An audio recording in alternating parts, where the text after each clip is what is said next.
Alpecin de Koenig plays it perfectly. With the help of Mathieu van der Poel, Jasper Philipsen wins stage 3 on site here in Bayonne, back in the Tour de France's home country. Just crossed the border today from Spain after 2 days in the Basque Country. Well, we're still here in the Basque Country, but now we're on the French side.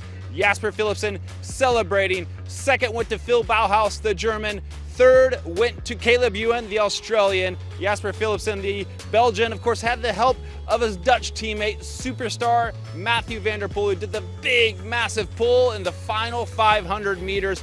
But let's back it up, 193 kilometers on tap.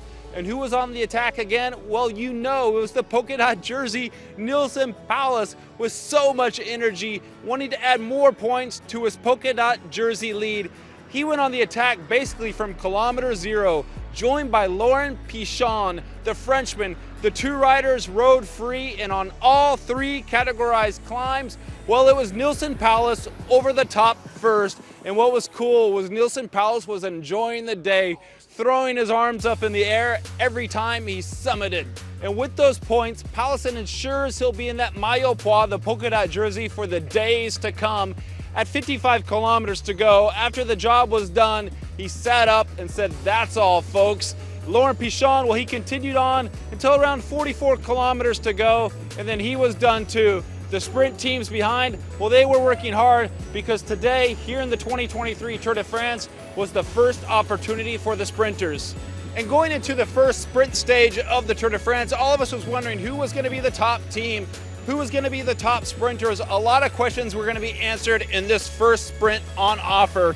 And we saw in the sprint, it was Soudal Quickstep leading out from 2 kilometers out thereabouts. We saw the work of Julian Alaphilippe and, of course, Casper Asgreen as well. Intermarché, they were there at the front as well. 2 trains were going with around 1.5 kilometers out. Soudal there on the left, and Intermarché for Biniam Gourmet on the right. Soudal Quickstep had more firepower, and as Casper Asgreen, former Tour of Flanders winner, who was hitting the front, and we saw him powering with 1.3, 1.4 kilometers to go. And so much so was his strength that he rode off the front, and the team let him go, perhaps having a chance to ride free to the finish line. But Alpecin de Koenig, that's when you really saw the team come to the front and start to put their plan in place for the Belgian rider who won 2 stages in last year's Tour de France. And Alpecin de Koenig hunted down Asgreen, 860 meters to go, a little bit of bumping of shoulders, but everything was okay. Coming into town here, into Bayonne, a beautiful seaside location. The fans were out in numbers, the heat was high, and especially in the peloton, as the last rider to pull off, unleashed the power of Mathieu van der Poel at 543 meters to go. Van der Poel, oh, what strength. The Classics winner, the Dominator, stages in the Tour de France before in the yellow jersey. He put all his muscle, all of his energy, helping his Belgian teammate, showing that teamwork really does pay off. And the last bit of energy from Van der Poel, 300 meters to go, 275. Philipsen opens it up. Van Aert on his right had to set up. We saw Bauhaus coming around on the left. Ewan had to go the long way around, getting around to Jakobsen.